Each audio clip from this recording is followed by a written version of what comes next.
Good morning, students. Myself Rakesh Srivastava from GBM convent school बस्ती। और students कैसे हैं? आशा करता हूँ अच्छे होंगे। अब भाई क्लास तो आप लोगों का स्कूल का चल नहीं पा रहा है, यहाँ ऑनलाइन क्लास ही चल रहा है। अभी देखो कब तक चलता है। खैर, आपको कोल और पेट्रोलियम में मैंने कोल के बारे में बता दिया था। आज बात करेंगे पेट्रोलियम की। तो पेट्रोलियम में कुछ चीज़ें मुझे पढ़ानी है। मैं आपको जो बैक कैमरे से मैं दिखाता हूँ, आपको शो करता हूँ। ये जो चीज़ें आज मुझे पढ़ानी है, आज मुझे बतानी है, ये पेट्रोलियम क्या होता है, पेट्रोलियम रिफाइनिंग के बारे में बतानी है, उसमें फ्रैक्शनल डिस्टिलेशन के बारे में बताना है, पेट्रोकेमिकल्स क्या होते हैं इसके बारे में बताना है, और नेचुरल गैसेस के बारे में बताना है। तो पहले हम बात करते हैं पेट्रोलियम की।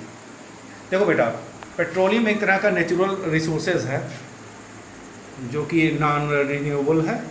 ये दो सबसे मिलकर बना है, एक है पेट्रोस और दूसरा है ओलियम। पेट्रोलियम, पेट्रोस मीन्स होता है रॉक, ओलियम मीन्स आयल। तो ऐसा आयल जो चट्टानों के बीच से प्राप्त किया जाता है, रॉक के बीच से, उसे पेट्रोलियम कहते हैं। यह हमारे लाइफ का एक बहुत ही इम्पॉर्टेंट पार्ट एंड पार्सल है, बहुत ही इम्पॉर्टेंट रोल अदा करता है हमारे लाइफ स्टाइल में। अगर हमको बाइक से जाना है तो हमको पेट्रोल को आपको भरना ही पड़ेगा। हैवी व्हीकल यूज करना है तो डीजल का यूज करना है। आपको अगर कई जहां आपने देखा होगा जहां पर एलपीजी गैस नहीं होती, वहां स्टोव वगैरह जलाया जाता है, वहां कैरोसिन ऑयल यूज करते हैं। तो चाहे पेट्रोल, डीजल, कैरोसिन ऑयल हो, चाहे पैराफिन वैक्स हो, पैराफिन वैक्स कैंडल वगैरह बनाने में यूज़ होता है, मोम वगैरह, लुब्रिकेंट हो, ये सब जो है पेट्रोलियम प्रोडक्ट हैं। और इन पेट्रोलियम प्रोडक्ट को पेट्रोकेमिकल्स भी कहते हैं। पेट्रोकेमिकल्स, पेट्रोकेमिकल्स क्या होते हैं? पेट्रोलियम प्रोडक्ट्स होते हैं। ये सारे पेट्रोलियम हैं, पेट्रोल प्रोडक्ट्स हैं जो हमारी डेली लाइफ में यूज़ करते हैं, जैसे petrol, diesel, kerosene oil, paraffin wax, तो ढेर सारी चीज़ें हैं। तो कुछ नेचुरल गैसेस भी होती हैं, ये सब पेट्रोलियम प्रोडक्ट्स होते हैं। तो हमारे लाइफ का एक बहुत ही इम्पॉर्टेंट रोल अदा करते हैं पेट्रोलियम प्रोडक्ट। तो अब हम बात करते हैं पेट्रोलियम प्रोडक्ट बनते कैसे हैं। पेट्रोलियम प्रोडक्ट्स को बनने के लिए आप जानते हो, जो समुद्र होता है, समुद्र के किनारे ही पेट्रोलियम प्रोडक्ट बनते हैं। ये हम लोगों के यहाँ पेट्रोलियम प्रोडक्ट्स नहीं मिलेंगे। रीज़न ये है कि पेट्रोलियम प्रोडक्ट्स वहीं बनते हैं जहाँ पर समुद्र हो। तो जितने भी मैराइन्स एनिमल्स हों या प्लांट्स हों, जब वो डेड हो जाते हैं तो वो सी शोर के नीचे साइड में चले जाते हैं। सी शोर में समुद्र का किनारा, और उसके ऊपर बालू रेत के पार्टिकल्स आते जाते हैं। धीरे धीरे एक लेयर बनती जाती है, सेडिमेंट्री लेयर, एक लेयर के ऊपर दूसरी लेयर, दूसरी लेयर के ऊपर तीसरी, ऐसे लेयर टू लेयर बनती जाती है, और बाद में वो सेडिमेंट्री रॉक बन जाता है। और उन्हीं के बीच में ये प्लांट्स एनिमल दबे रहते हैं। अब मिलियंस ऑफ ईयर जब हो जाते हैं तो यही सेडिमेंट्री रॉक के नीचे ये प्लांट्स एनिमल दबे रह जाते हैं, और उन्हीं में से पेट्रोलियम प्रोडक्ट बनता है। प्लांट एनिमल में जो लिक्विड पोर्शन होता है, जैसे साइटोप्लाज्म जो होता है, वही पेट्रोलियम प्रोडक्ट बनाता है। चाहे मछलियाँ हों, आपने देखा होगा जितने भी मैराइन एनिमल्स हैं, मैराइन प्लांट्स हैं, ये सब जब डेड एंड डिके हो जाते हैं और हज़ारों साल तक इन्हीं सेडिमेंट्री रॉक्स के नीचे दबे रहते हैं, तो ये पेट्रोलियम प्रोडक्ट्स बन जाते हैं। अब ये पेट्रोलियम प्रोडक्ट्स इनकी खुदाई की जाती है, ड्रिलिंग प्रोसेस, एक मशीन आती है, ड्रिलिंग मशीन आती है। तो जहाँ समुद्र का किनारा होता है वहाँ पर ड्रिलिंग मशीन यूज़ करते हैं, और वहीं पर ये आपको मिलता है। तो petrol, diesel, kerosene oil direct नहीं मिलता है। एक्चुअली ये मिक्सचर होता है, उसे क्रूड ऑयल कहते हैं, कच्चा तेल कहते हैं। कच्चे तेल के अंदर बहुत ढेर सारे वहाँ पर उसके कंस्टिट्यूएंट्स होते हैं। उन कंस्टिट्यूएंट्स को बोलते हैं पेट्रोकेमिकल्स।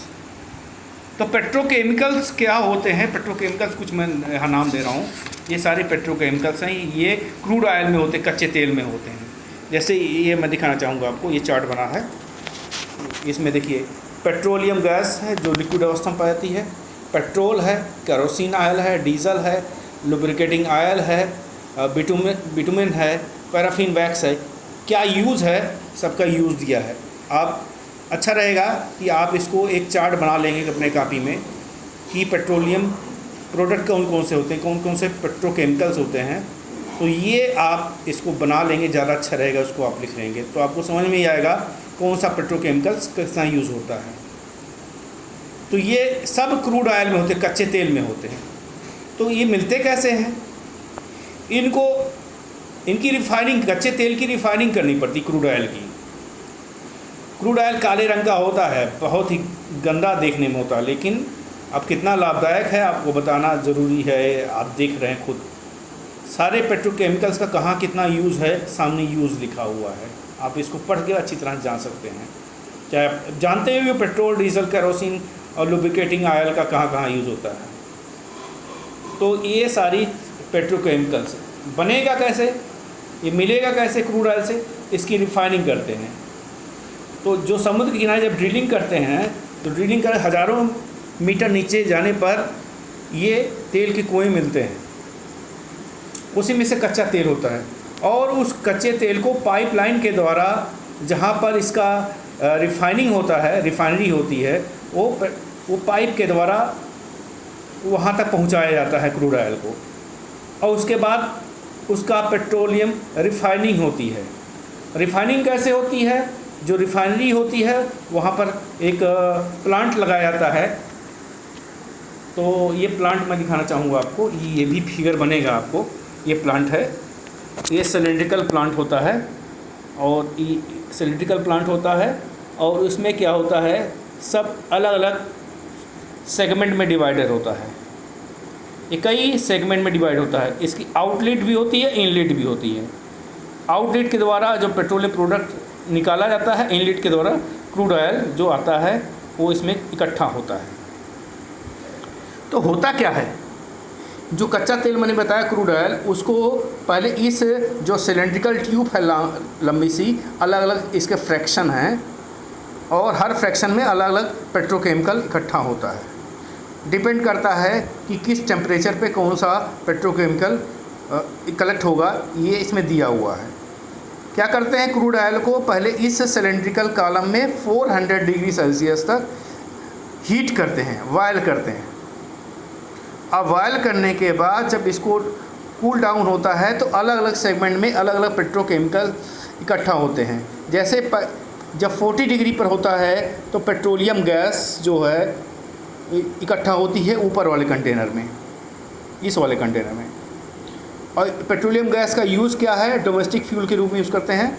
फिर उसके बाद डीजल है।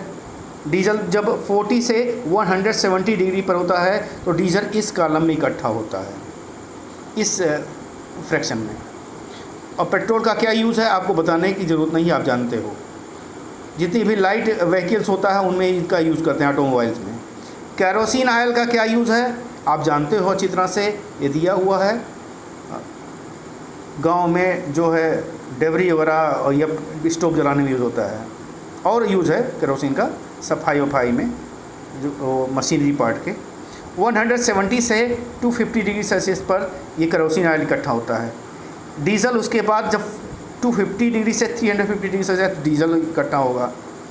फिर उसके बाद जो है दूसरा फ्यूल इकट्ठा होगा, और लास्ट में देखो हो लुब्रिकेटिंग ऑयल, और ये सब पैराफिन वैक्स इकट्ठा होता है इस वाले कंटेनर में। तो इस तरह से आपने देखा कि जब क्रूड ऑयल को गर्म किया गया, हीट किया गया इस कंटेनर में, तो अलग अलग फ्रैक्शन में इकट्ठा हुआ। और इस प्रोसेस को पेट्रोलियम रिफाइनिंग, या एक और है बहुत इंपॉर्टेंट, फ्रैक्शनल डिस्टिलेशन भी कहते हैं। फ्रैक्शनल माने अलग अलग, डिस्टिलेशन माने शुद्धिकरण, शुद्ध करना। तो चूँकि अलग अलग पेट्रोलियम प्रोडक्ट अलग अलग फ्रैक्शन में इकट्ठा हुए हैं, इसलिए इस प्रोसेस को फ्रैक्शनल डिस्टिलेशन कहते हैं। इसी के द्वारा पेट्रोलियम प्रोडक्ट्स प्योर होते हैं, इनकी रिफाइनिंग होती है। अच्छा, कोल में मैंने आपको डिस्ट्रक्टिव डिस्टिलेशन कहा था, कोल में डिस्ट्रक्टिव डिस्टिलेशन था, यहाँ पर है फ्रैक्शनल डिस्टिलेशन। डिस्ट्रक्टिव डिस्टिलेशन में आपको कोलतार, कोल गैस और कोक ऑप्टेन होता था। यहाँ पर ये आपको इतनी चीज़ें पेट्रोकेमिकल सारे ऑब्टेन होते हैं। तो होमवर्क क्या रहेगा, अभी ये होमवर्क बता देता हूँ वीडियो के अंत में, तो इसको समझ लीजिएगा। ये अब मुझे आपको लास्ट बताना है नेचुरल गैस। देखिए नेचुरल गैस क्या है। नेचुरल गैस भी तेल के कुएं में पाई जाती है और एक तरह का ये हाइड्रोकार्बन होता है, एक तरह का हाइड्रोकार्बन, उसमें हाइड्रोजन वगैरह होता है और कार्बन होता है। एक चीज़ यहाँ जितने भी पेट्रोलियम प्रोडक्ट हैं उसमें हाइड्रोजन कार्बन जरूर होगा, उसके अलावा ऑक्सीजन, नाइट्रोजन और सल्फर होता है, और डिपेंड करता है अलग अलग कंस्टिट्यूएंट के ऊपर। तो नेचुरल गैस क्या है, नेचुरल गैस देख लिए बता दूँ। नेचुरल गैस जो है ये पेट्रोलियम प्रोडक्ट के साथ ही साथ पाई जाती है, और क्या होता है, ये हाइड्रोकार्बन होता है, हाइड्रोजन कार्बन से बना होता है। इसका यूज़ बहुत ज़्यादा यूज़ है, और ये यूज़ कुछ दिया हुआ इसमें, जो जैसे सीएनजी का यूज़। आप सीएनजी इस समय इतनी अच्छी गैस है, कंप्रेस नेचुरल गैस बोलते हैं। सीएनजी गैस जो होती है ये नेचुरल गैस ही होती है। ये एक्चुअली इसमें मेथेन होती है। नेचुरल गैस मेनली जो है मेथेन से ही बनी होती है। तो सीएनजी का क्या यूज़ है आपने देखा हुआ है, जो पोल्यूशन फ्री व्हीकल्स जो होती हैं उनमें सीएनजी का यूज़ करते हैं ऑटोमोबाइल में। और सीएनजी गैस या नेचुरल गैस की जो कैलोरीफिलिक वैल्यू बहुत हाई होती है, यानी बहुत ज़्यादा एनर्जी प्रोड्यूस करती है, और इको फ्रेंडली होती है। तो ट्रांसपोर्टेशन में सीएनजी गैस का यूज़ करते हैं। इसके अलावा fabric, glasses, steel, plastic, paints बनाने में इनका यूज़ करते हैं। तो ये नेचुरल गैस हो गया। आपका होमवर्क जो है, मैं होमवर्क आपको बता दे रहा हूँ, होमवर्क नोट कर लें। होमवर्क आपका जो मेन है, आपको जो चार्ट दिया है बनाने को पेट्रोकेमिकल्स वाला, वो चार्ट बना लेंगे। उसके अलावा ये फिगर जो मैंने बताया है फ्रैक्शनल डिस्टिलेशन में जो कई कॉलम बने हुए हैं, वो फिगर बनेगा। पेट्रोलियम के बारे में आप 6 से 7 लाइन लिखोगे, 6 से 7 लाइन पेट्रोलियम के बारे में लिखोगे। और पेट्रोकेमिकल्स मैंने बताया ही क्या क्या है, वो अलग फिगर हो गया। एक फिगर हो गया आपका पेट्रोलियम रिफाइनिंग का जो फ्रैक्शनल डिस्टिलेशन करता है। और नेचुरल गैस के बारे में 4 लाइन लिखेंगे ज़्यादा से ज़्यादा। और इसके बाद आपका शॉर्ट नोट फिनिश हो चुका है। अब अगले टर्न पे जो है मैं एक्सरसाइज कराऊंगा, तो आप इस वर्क को पूरा कर लेंगे। आशा करता हूँ आपको ये वीडियो समझ में आया होगा, और क्वेश्चन कोई पुट करना होगा तो ज़रूर आप ग्रुप में कर सकते हैं। तब तक के लिए बेस्ट ऑफ लक।